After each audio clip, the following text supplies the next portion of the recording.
And overstock is not because somebody miscalculated purchasing or manufacturing, right? It's they miscalculated the demand for the item. That's how you end up with overstock. Um, if if there's high demand, you'll never stock enough, right? Until you finally meet the demand.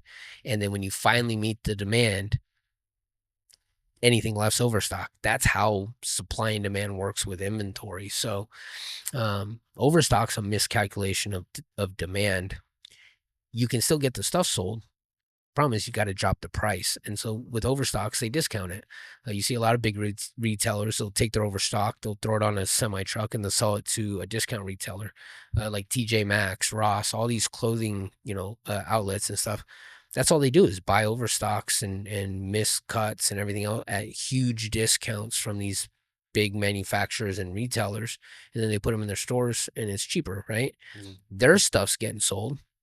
It's getting sold because they discounted the price, right? These other companies that had the overstock originally could have done the same thing.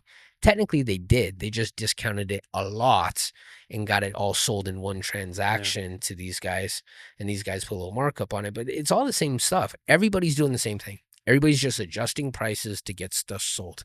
And the more you dive into it, the more you look at how this thing works, it all kind of is the auction process. It really is. It's just negotiations. It's just playing around with the adjusting of the price till the buyer and the seller have an amount both can agree to.